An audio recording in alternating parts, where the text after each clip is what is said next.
అయితే భారతదేశంలో మనం ప్రైమరీ సెక్టర్ నుంచి సడన్‌గా మనం సెకండరీ దాటేసి టెరిషరీకి వెళ్ళిపోయాం అనమాట. అంటే సేవా రంగం మీద ఎక్కువ ఫోకస్ చేస్తాం. అలా కాకుండా మ్యానుఫ్యాక్చరింగ్ మీద కూడా ఎక్కువ ఫోకస్ చేయాలి. ఎప్పుడైతే మ్యానుఫ్యాక్చరింగ్ రంగం ఎక్కువగా అభివృద్ధి చెందుదో ఆటోమేటిక్‌గా సక్సెస్ వచ్చిద్ది. సో, ఎంఎస్ఎంఈస్ కావచ్చు, లోకల్ ప్రొడక్ట్స్ కావచ్చు, చిన్న చిన్న ఇండస్ట్రీస్ కావచ్చు, ఇవన్నీ డెవలప్ అవ్వాలంటే మనం మ్యానుఫ్యాక్చరింగ్ సెక్టర్ డెవలప్ అవ్వాలి. మనం మ్యానుఫ్యాక్చరింగ్ సెక్టర్ డెవలప్ అవ్వాలంటే స్వదేశీ ఉద్యమం ముందుకెళ్ళాలనమాట. స్వదేశీ గూడ్స్ మీద మనం ముందు ఎక్కువ స్వదేశీ గూడ్స్ కావచ్చు, స్వదేశీ సర్వీసెస్ కావచ్చు, వీటన్నిటి మీద మనం ఎక్కువ ఫోకస్ పెట్టాలనమాట.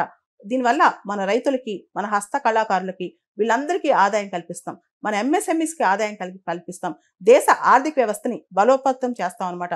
దాంతో పాటు మన సంస్కృతి ఏదైతే మన హ్యాండీక్రాఫ్ట్స్, ఆర్ట్స్ ఇవన్నీ ఉన్నాయో వాటిని ముందుకు తీసుకెళ్తాం. ఈ దీపావళి వేళ ఇవన్నీ చాలా ఇంపార్టెంట్ అనమాట. ముఖ్యంగా ఈ కామర్స్ వచ్చేసింది. అంటే దేశంలో ఏ మూల తయారైన ప్రోడక్ట్ అయినా దేశంలో ఎక్కడైనా అమ్మొచ్చనమాట. అలాంటి ఈ కామర్స్ ప్లాట్‌ఫార్మ్స్ వచ్చేసరికి ఇప్పుడు స్వదేశీ గూడ్స్ ఇప్పుడు కేరళలో తయారైంది ఆంధ్రాలో అమ్మొచ్చు. ఆంధ్రాలో తయారైంది పంజాబ్‌లో అమ్మొచ్చు.